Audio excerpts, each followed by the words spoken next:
Day 118 of daily 5-minute English practice. Today we will learn and practice these with simple examples and a short story. Let's start. Please speak out loud with me as we practice. 1. Embellish. Verb embellish means to make a story or statement more interesting by adding extra details, often ones that are not completely true, or to make more beautiful. Embellish means to make a story or statement more interesting by adding extra details, often ones that are not completely true, or to make more beautiful. The designer embellished the plain dress with beautiful lace and pearls. The designer embellished the plain dress with beautiful lace and pearls. It was a true story, but Mia embellished it with some dramatic dialogue for effect. It was a true story, but Mia embellished it with some dramatic dialogue for effect. Grandpa tends to embellish his fishing stories, making the fish bigger each time. Grandpa tends to embellish his fishing stories, making the fish bigger each time. 2. Cry out for. Phrasal verb cry out for means to clearly and urgently need something. Cry out for means to clearly and urgently need something. The dry, cracked soil cries out for rain. The dry, cracked soil cries out for rain. Her tired eyes cried out for a good night's sleep. Her tired eyes cried out for a good night's sleep. The confusing instructions cry out for a clearer explanation.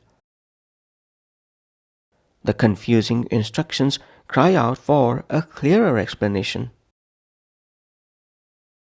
This old house cries out for a fresh coat of paint and some repairs.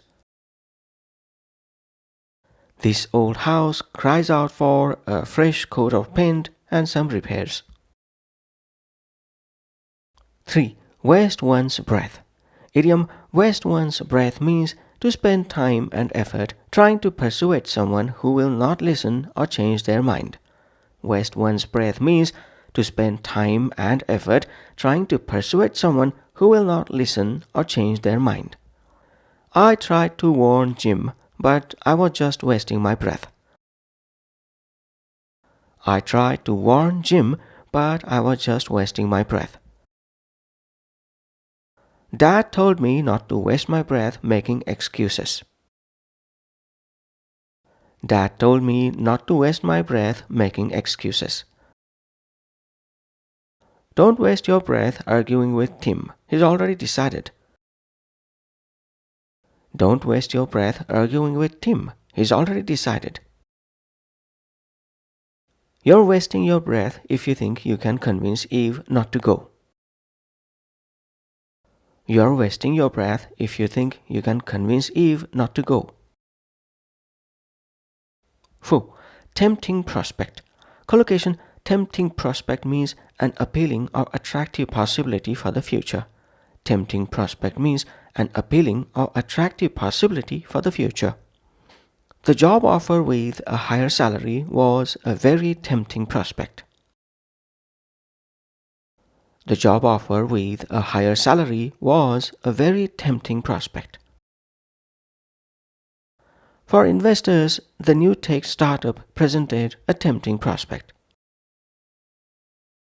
For investors, the new tech startup presented a tempting prospect. A weekend at the spa is a tempting prospect after a long month of work. A weekend at the spa is a tempting prospect after a long month of work.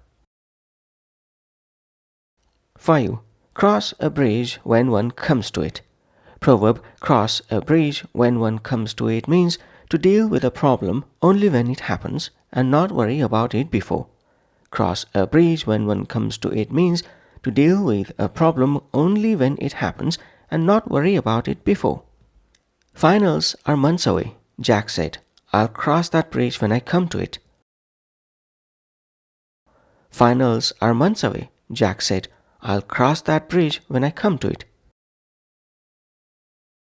What if it rains during our outdoor wedding? Let's cross that bridge when we come to it. What if it rains during our outdoor wedding? Let's cross that bridge when we come to it. Now let's put all of these into a short story. Story title: The Job Offer.